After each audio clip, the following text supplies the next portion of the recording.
Bismillahirrahmanirrahim. Assalamualaikum warahmatullahi wabarakatuh. Perkenalkan, saya Sinu Mufti Hangabeyi. Saya adalah seorang dosen pada program studi ilmu hukum Fakultas Hukum Universitas Muhammadiyah Bengkulu. Izinkan saya untuk menjelaskan rencana pembelajaran semester untuk mata kuliah filsafat hukum yang saya desain. Mata kuliah filsafat hukum merupakan mata kuliah wajib fakultas dengan kode WF 08121. Dengan bobot 2 SKS diharapkan nantinya mahasiswa dapat memahami filsafat hukum dengan baik. Pada mata kuliah filsafat hukum terdapat beban CPL sebanyak 4. CPL 1, CPL 2, CPL 5, dan CPL 7. Pada CPL yang pertama, diharapkan mahasiswa mampu menginternalisasi sikap takwa kepada Tuhan Yang Maha Esa dan cinta tanah air, serta menjunjung tinggi nilai-nilai kemanusiaan berdasarkan moral dan etika berdasarkan pada Pancasila. Yang kedua, mampu mengaplikasikan metodologi penelitian pada ilmu hukum dan penulisan hukum sesuai dengan kaidah yang berlaku. Pada CPL yang kelima, mampu mengaplikasikan perkembangan ilmu hukum untuk pengembangan dan penyelesaian kasus-kasus hukum secara teoritis maupun praktis. Dan CPL yang ketujuh, atau CPL 7, CPL yang keempat, mampu mengaktualisasikan kemampuan ilmu hukum yang dimiliki terhadap persoalan hukum yang terjadi dalam masyarakat. Dalam mata kuliah filsafat hukum didesain terdapat dua kegiatan evaluasi terhadap kemampuan mahasiswa, baik di UTS maupun UAS pada ujian tengah semester dan ujian akhir semester. Serta satu kali tugas terstruktur yang diberikan kepada mahasiswa. Berkaitan dengan capaian pembelajaran mata kuliah, untuk mata kuliah filsafat hukum terdapat 8 CPMK. Yang pertama, mahasiswa mampu menjelaskan ruang lingkup dan definisi filsafat. Yang kedua, mahasiswa mampu menjelaskan subjek, objek, dan materi filsafat, definisi filsafat hukum. Ketiga, CPMK yang ketiga, mahasiswa mampu menjelaskan cara berpikir filsafat dan tugas berpikir filsafat bagi penstudi hukum. CPMK yang keempat, mahasiswa mampu menjelaskan tujuan, tugas, dan ruang lingkup filsafat hukum. CPMK yang kelima, mahasiswa mampu menjelaskan sejarah pemikiran mengenai filsafat hukum dan mazhab-mazhab hukum. CPMK yang keenam, mahasiswa mampu menjelaskan kinerja dan dinamika hukum dalam masyarakat. CPMK yang ketujuh, mahasiswa mampu menjelaskan Pancasila sebagai sumber dari segala sumber hukum. Dan CPMK yang ke-8, mahasiswa mampu menjelaskan peran filsafat hukum dalam pembentukan hukum di Indonesia. Berkaitan dengan sub capaian pembelajaran mata kuliah terdapat 12 sub CPMK. Yang pertama, mampu menjelaskan ruang lingkup dan definisi filsafat. Yang kedua, mampu menguraikan subjek, objek, dan materi filsafat, definisi filsafat hukum. 3, mampu menjelaskan cara berpikir filsafat hukum, tugas berpikir filsafat hukum bagi penstudi hukum. Yang keempat, mampu menjelaskan tujuan, tugas, dan ruang lingkup filsafat hukum. Sub CPMK yang kelima, mampu menjelaskan sejarah pemikiran filsafat hukum dalam mazhab kodrat dan positivisme hukum. Sub CPMK yang keenam, mampu menjelaskan sejarah pemikiran filsafat hukum dalam mazhab hukum murni dan utilitarianisme. Kemudian sub CPMK yang ketujuh mampu menjelaskan sejarah pemikiran filsafat hukum dalam mazhab historis, mazhab sosiologis, dan sub CPMK yang ke-8 mampu menjelaskan sejarah pemikiran filsafat hukum dalam mazhab hukum kritis, hukum responsif, dan hukum progresif. Pada sub CPMK yang ke-9 diharapkan mahasiswa mampu menjelaskan sejarah pemikiran hukum dalam religious science. Sub CPMK yang ke-10 mampu menjelaskan kinerja dan dinamika hukum dalam masyarakat. CPMK yang ke-11 mampu menjelaskan Pancasila sebagai sumber hukum serta aliran-aliran dalam hukum dan yang relevan sesuai dengan suasana kebangsaan Indonesia. Dan sub CPMK ke-12 atau sub CPMK yang terakhir berkaitan dengan kemampuan mahasiswa menjelaskan peran filsafat hukum dalam pembentukan hukum di Indonesia. Pada bagian berikutnya berkaitan dengan micro teaching, perkuliahan yang akan saya tampilkan pada bagian berikutnya berkenaan dengan sub CPMK yang kelima, yaitu mahasiswa mampu menjelaskan sejarah pemikiran filsafat hukum pada mazhab hukum kodrat dan mazhab positivisme hukum. Khusus pada pertemuan yang ke-7 nanti yang akan saya tampilkan pada bagian berikutnya, yaitu adalah kegiatan perkuliahan yang akan mengkaji, membahas berkaitan dengan pengaruh paradigma positivisme terhadap teori hukum dan perkembangannya. Dalam perkuliahan yang ke-7 pada minggu ke-7 ini didesain secara blended. Yang pertama tatap muka secara langsung, dan yang kedua melalui Zoom maupun Learning Management System dan Google Classroom.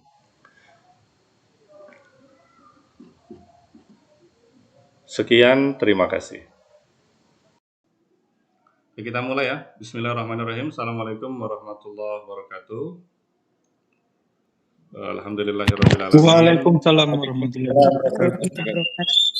Alhamdulillahirrahmanirrahim. Pada hari ini kita bisa berkumpul bertatap muka dalam rangka kuliah dengan materi positivisme hukum dan kajian filsafat hukum. Dan harapannya nanti mahasiswa bisa memahami dan bisa mengerti lingkup kajian dalam positivisme hukum.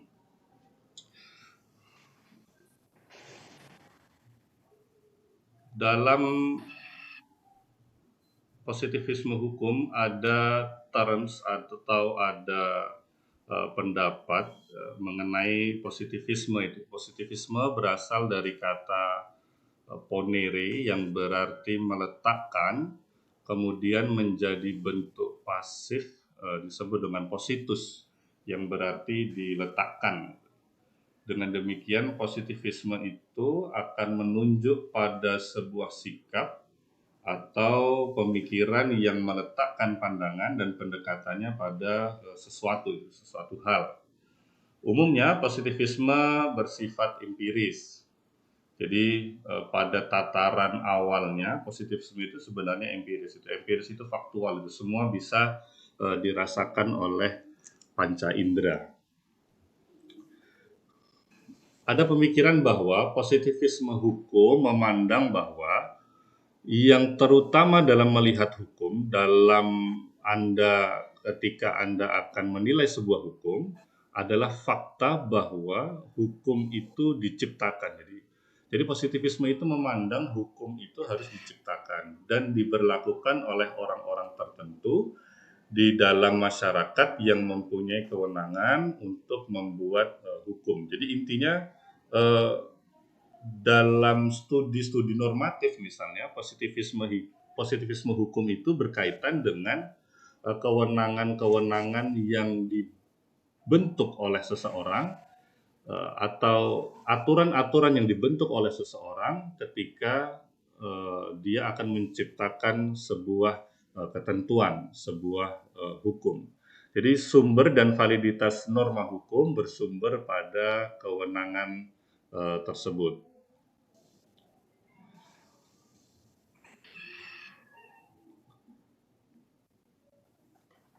Jadi ada dua tokoh terkenal itu dalam positivisme hukum ya, walaupun nanti kalau Anda mengkaji tentang studi normatif atau positivisme hukum itu, Anda akan dimulai dari pendapatnya Auguste Comte misalnya. Jadi yang pertama kali itu John Austin itu berpendapat bahwa hukum positif itu dianalitis itu. A command of the lawgiver. Jadi semua ketentuan-ketentuan itu merupakan perintah dari si pembuat hukum. Juga ada pendapat dari Hans Kelsen misalnya.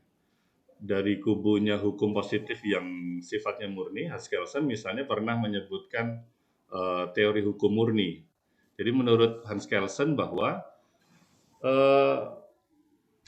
pendapat hukum yang utama itu adalah berkaitan dari bagaimana suatu validitas sebuah norma dia bisa dilepaskan dari pendapat-pendapat atau pertanyaan-pertanyaan dari lingkup morality.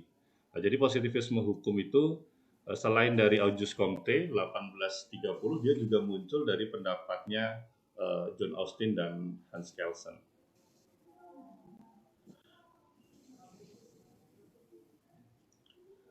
Kemudian sebenarnya karakteristik positivisme hukum ini membawa problem sejak ia muncul itu, terutama berkaitan dengan hukum. Jadi karena positivistik memandang hukum itu sangat simplistik, jadi sangat terbatas pada apa yang diperintahkan oleh pembuat hukum, apa yang dibuat oleh orang-orang yang berwenang, maka dia ketika dilaksanakan di masyarakat dia akan terjadi problem. Nah, problem-problem inilah kemudian misalnya dalam studi empiris dia disebut sebagai problem yang muncul dalam masyarakat. Bagaimana pelaksanaan hukum, bagaimana hukum itu bekerja di masyarakat.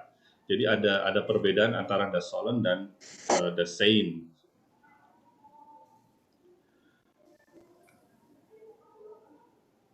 Kemudian bagi positivisme hukum, satu-satunya hukum yang diterima sebagai hukum adalah tata hukum. Semua karakteristik hukum dalam positivisme hukum itu harus mencerminkan sebuah pendapat yang bisa dibuktikan secara rasional, secara logik, secara tekstual seperti itu. Makanya kemudian dia disebut sebagai tata hukum. Hukum hanya berlaku karena bentuk positifnya ditetapkan oleh instansi yang berwenang. Jadi ketika Anda kemudian nanti berbicara tentang hukum dan mengkaji tentang hukum dalam lingkup sebagai sebuah norma yang tertulis, maka harus sampai pada kira-kira instansi apa yang berwenang membentuk hukum itu. Secara legal formil, apakah aturan tersebut diterima seperti itu. Karena validitas dari sebuah norma itu adalah lembaga atau instansi yang berwenang membuatnya. Hukum hanya ada hubungan dengan bentuk formalnya, dari formalistik dia.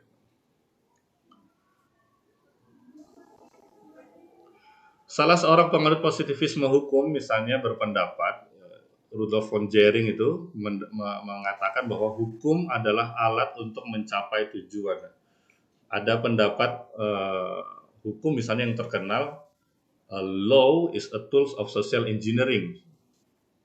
Jadi karakteristik hukum itu sebenarnya harus mencapai sebuah tujuan. Indonesia itu ketika merdeka menetapkan cita hukum untuk mencapai sebuah tujuan hukum. Ada rekayasa sosial yang harus dirubah untuk mencapai sebuah tujuan, untuk mencapai sebuah cita hukum. Artinya hukum tergantung dari paksaan dan hak untuk memaksa. Ini bagian dari pekerjaan negara itu. Yang bisa menetapkan hukum, kemudian melaksanakan hukum, menetapkan sanksinya itu adalah negara. Salah satu konsep dari positivisme. Aturan hidup bersama yang sesuai dengan kepentingan negara atau pernyataan egoisme nasional dikembangkan secara sistematis dan rasional sesuai dengan kebutuhan hidup negara. Jadi konsep dalam positivisme itu, aturan-aturan yang dibuat itu dalam rangka kepentingan negara. Kepentingan negara itu sesuai dengan cita hukum. Cita hukum kita ada pada pembukaan Undang-Undang Dasar, pada alinea keempat misalnya. Ini slide saya kelihatan kan? Kelihatan, Pak. Oke. Kelihatan, Pak. Mungkin sebelum dilanjutkan ada yang mau ditanyakan atau kita lanjutkan lagi? Silahkan kalau ada yang mau ditanyakan sebelum dilanjutkan.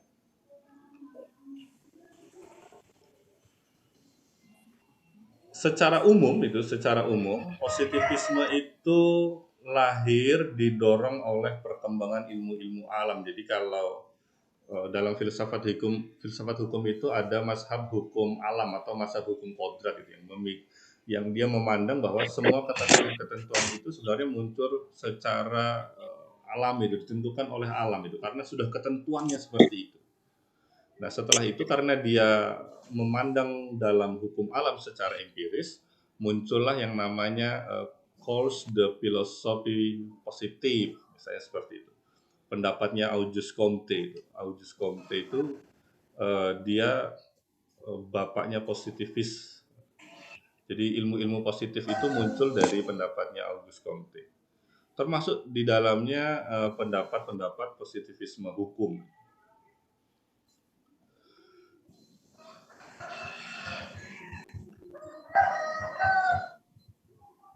Ada beberapa tesis atau pendapat pokok dalam positivisme hukum. Yang pertama, hanya ilmu yang dapat memberikan pengetahuan yang sah.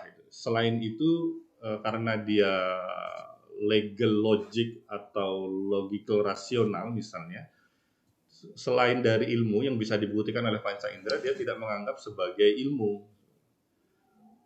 Hanya fakta yang dapat menjadi objek pengetahuan. Semua fakta-fakta yang bisa dibuktikan secara empiris oleh panca indera, dia disebut sebagai objek pengetahuan karena dia bisa diteliti langsung, bisa dirasakan langsung. Metode filsafat tidak berbeda dengan metode ilmu, sehingga dalam pencapaian tujuan keilmuan dan kefilsafatannya, dia akan banyak dipengaruhi oleh aspek-aspek dalam empiris itu, sesuatu yang bisa dirasakan oleh panca indera. Kemudian tugas filsafat adalah menemukan asas umum yang berlaku bagi semua ilmu dan menggunakan sebagai pedoman bagi perilaku manusia dan menjadi landasan bagi organisasi sosial. Oke, dalam positivisme hukum ada namanya interpretasi dunia. Pemikiran secara luasnya dia harus secara empiris verifikatif. Semua bisa dirasakan, semua berdasarkan pengalaman.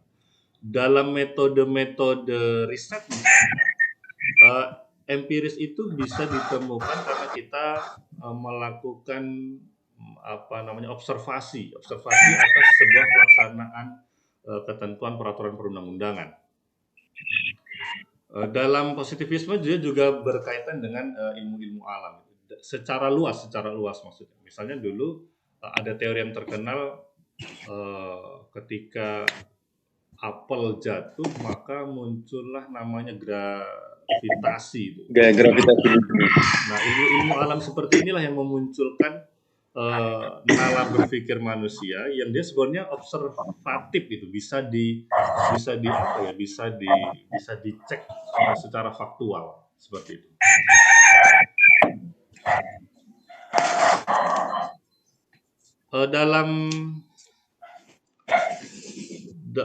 Dalam positivisme sebenarnya dia berusaha memperoleh suatu pandangan atau sudut pandang tunggal tentang fenomena yang terjadi di dunia, baik secara fisik maupun dunia manusia, melalui aplikasi metode-metode dan perluasan jangkauan hasil-hasil dari perkembangan ilmu alam itu, filsafat hukum alam.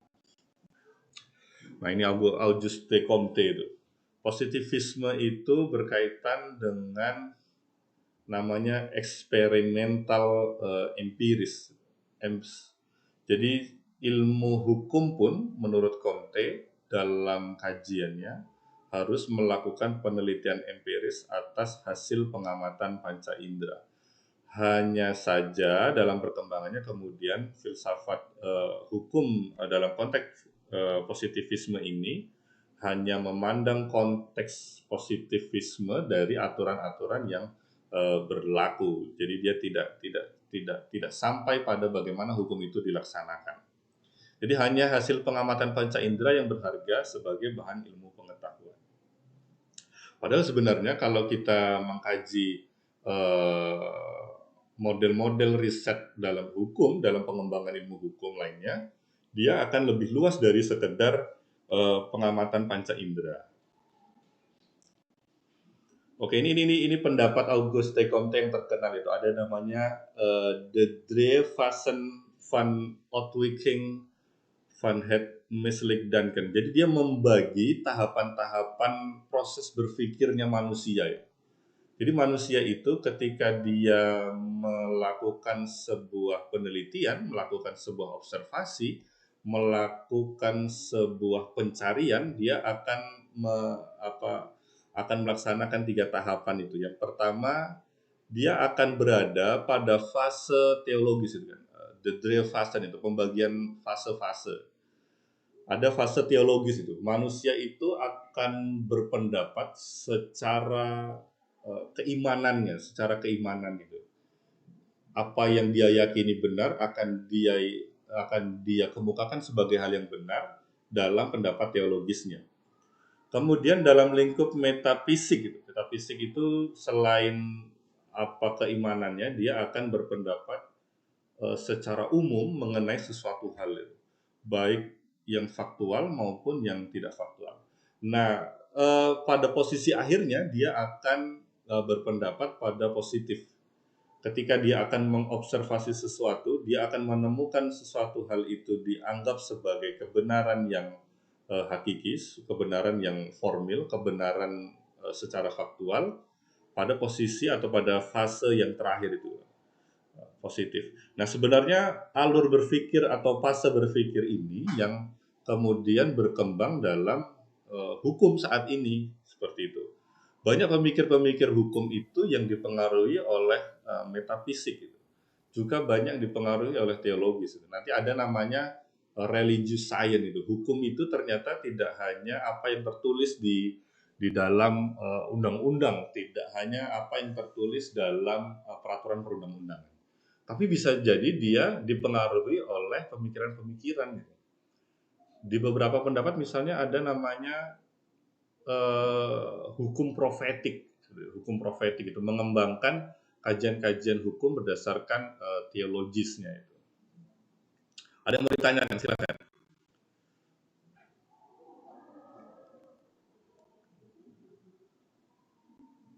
Pada saat ini empirisme itu berkembang pada positivisme itu.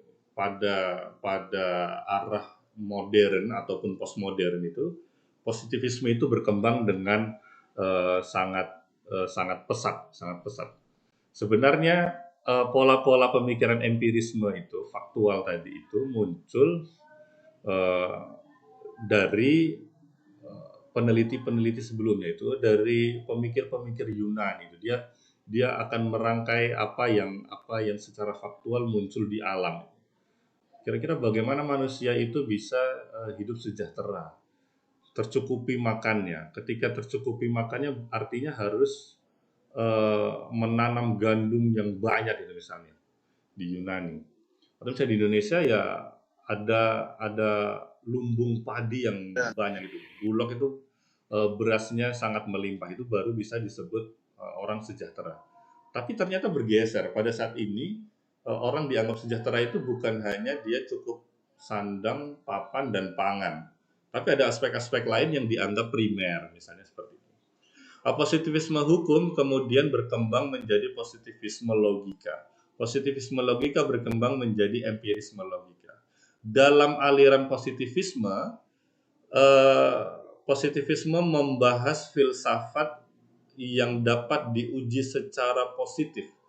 Sebenarnya positif ini kita bisa melihat secara langsung di dalam masyarakat seperti itu. Atau kita bisa melihatnya secara langsung apa yang dibuat oleh orang-orang yang menciptakan hukum gitu. Tapi dia tidak memandang hukum secara metafisik umum gitu. Makanya sampai sekarang nggak mungkin orang itu meneliti bagaimana sanksi orang yang melakukan santet itu, karena dia metafisik itu tidak mungkin bisa dikaji. Bagaimana pembuktiannya? Tidak bisa dilakukan penelitian oleh panca indera itu. Harus mengundang ahli-ahli spiritual metafisik yang dia mengerti alur berpikirnya dukun misalnya, atau kemudian santet itu bisa dikategorikan sebagai pelanggaran hukum. Misalnya seperti itu. Ada kalanya metodologi penelitian yang kita kenal sebagai metodologi penelitian positif karena berdasarkan aliran positivisme hukum ini. Sehingga banyak nanti misalnya mahasiswa yang ketika ingin menulis skripsi, dia secara normatif dia meneliti lingkup-lingkup hukum yang tertulis dan atau dilaksanakan di masyarakat. Seperti itu.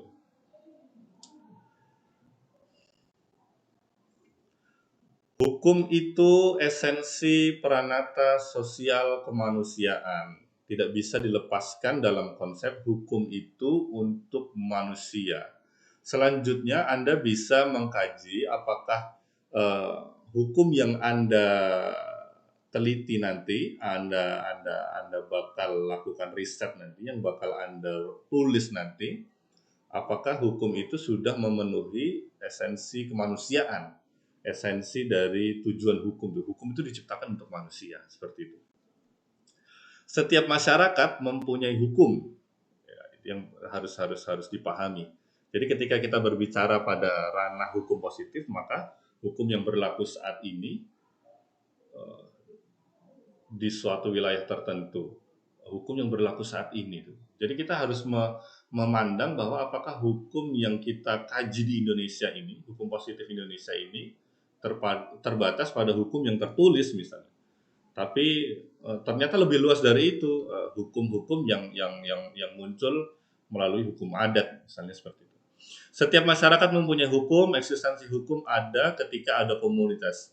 Ubi ius, ubi societas itu. Di mana ada masyarakat, di situ ada hukum. Atau bisa dibalik juga.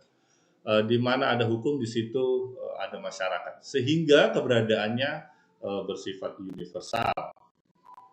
Kenapa penting dibahas paradigma positivisme ini?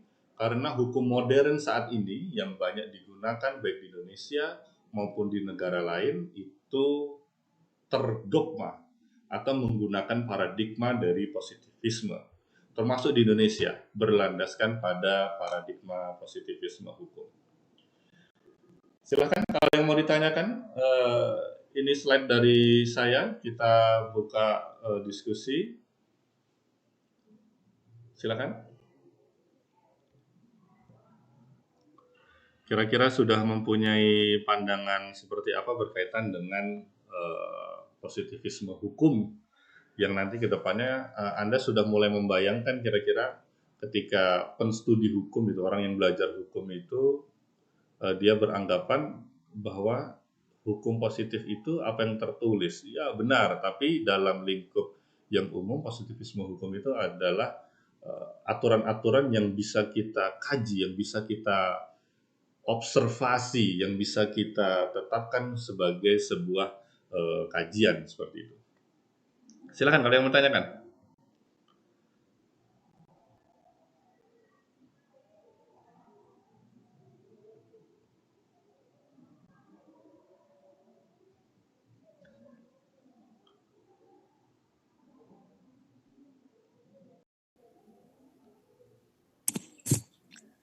Pak, izin bertanya, Pak. Silakan. Baik, perkenalkan nama saya Aprilia Anggraini. Izin bertanya, Pak, masalah soal pengkajian tadi itu. Ya. Tadi ada beberapa penjelasan dari Bapak tentang pengkajian metode tadi itu yang belum terlalu jelas, Pak, karena terhalang sinyal tempat saya, Pak. Oh gitu. Jadi bisa nggak, Pak, mohon diulang sedikit penjelasannya lebih singkat, Pak? Oh gitu, baik. Setiap orang itu akan berhadapan dengan apa yang ia rasakan oleh panca inderanya. Setiap mahasiswa itu ketika dia berpikiran atau dia akan menilai sesuatu berkaitan dengan hukum, maka dia tidak bisa terlepas dari pendapat-pendapat dia ketika dia melihat atas sesuatu.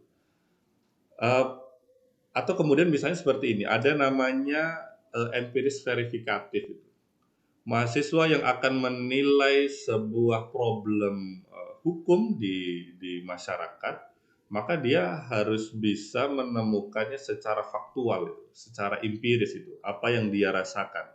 Bukan hanya terbatas pada lingkup aturannya saja. Memang benar, misalnya dalam metode-metode tertentu, kita dibenarkan untuk melakukan penelitian terbatas pada hukum positif saja secara normatif. Tapi sebenarnya lebih luas dari itu, mahasiswa harus bisa memandang bagaimana pelaksanaan hukum positif itu di masyarakat. Sehingga nantinya ketika Anda kemudian akan melakukan penelitian berkaitan dengan hukum positif dalam metode atau dalam paradigma positivisme, Anda tidak hanya berpatokan pada siapa yang berwenang membuat, siapa yang aturan apa yang ia buat, tapi harus pada sampai apa yang dijadikan apa namanya, bagaimana hukum itu bisa dilaksanakan di masyarakat secara baik. Kalau dia tidak baik, kira-kira problemnya apa, masalahnya apa, seperti itu.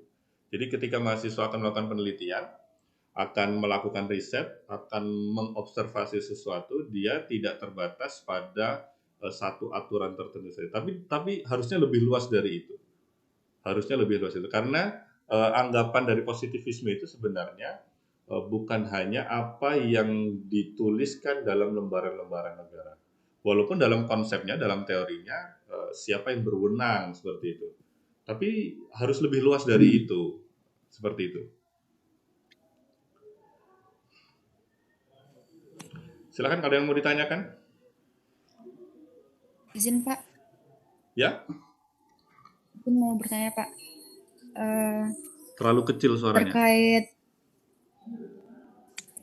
izin Pak, Oke, kedengaran Pak. Ya.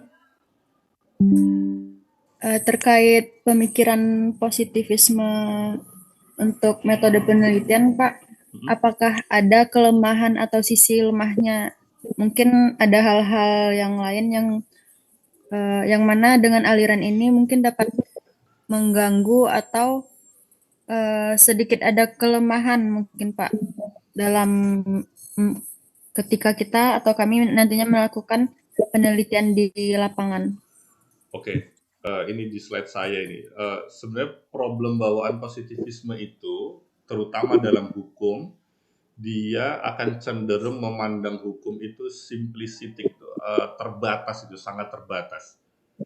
Nah, padahal problem-problem yang harus diselesaikan oleh hukum, problem-problem yang muncul di masyarakat itu lebih luas dari apa yang diundangkan. Karena dalam positivisme dia menganggap semua hukum itu harus diundangkan, dibuat oleh yang berwenang, maka tidak semua problem masyarakat itu tercover atau bisa diselesaikan oleh aturan yang dibuat para orang-orang yang berwenang membuat hukum itu tadi.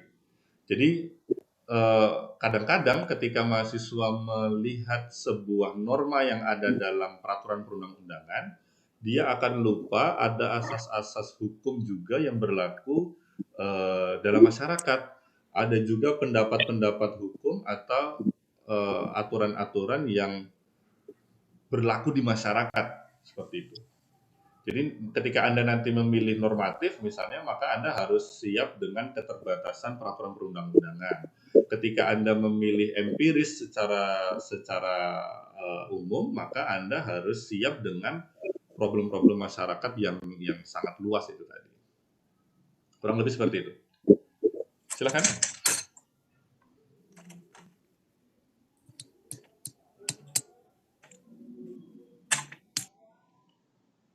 Ada lagi yang mau ditanyakan?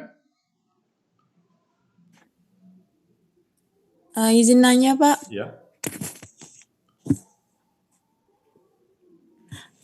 Soal tadi tuh Pak tentang problem yang di masyarakat tuh kan termasuk hukum adat juga nggak sih Pak? Kayak kita tuh untuk melakukan sebuah penelitian tuh pasti juga ada keterbatasan kan tentang hukum adat yang berlaku di masyarakatnya tuh Pak. Itu cara menyikapinya bagaimana Pak? Oke, ketika mahasiswa itu melakukan observasi, melakukan pengamatan bagaimana hukum adat itu diakui, dilaksanakan, dia harus paham bahwa hukum adat itu merupakan bagian dari hukum positif, itu yang pertama. Kemudian yang kedua, lingkupnya dia terbatas pada ruang. Jadi dia tidak menyeluruh. Hukum adat itu berbeda-beda antara Bengkulu, antara Sumatera Selatan misalnya. Hukum adat yang ada di Sumatera Utara, di Kalimantan, di Jawa, bahkan di Papua. Nah, itu pertama yang harus disikapi. Nah, keterbatasan itu kemudian akan memunculkan problem asas tersendiri. Walaupun kita ketahui bahwa sebenarnya hukum adat itu merupakan hukum asli bangsa Indonesia. Nah, ketika mahasiswa bisa mencermatinya dengan baik, maka dia akan mendapatkan konteks empirisnya hukum itu yang baik. Kalau mahasiswa tidak bisa mengobservasi, tidak bisa mengamati dengan baik, nanti akan terjadi problem-problem tersendiri malah. Tapi kalau dia bisa mengamati bagaimana pelaksanaan hukum adat dalam kacamata positivisme hukum, maka akan ada hasanah dalam pengkajian hukum. Ya harapannya bisa mengamati hukum yang berlaku di masyarakat. Walaupun tidak semua problem-problem itu bisa diselesaikan baik secara hukum adat maupun hukum nasional.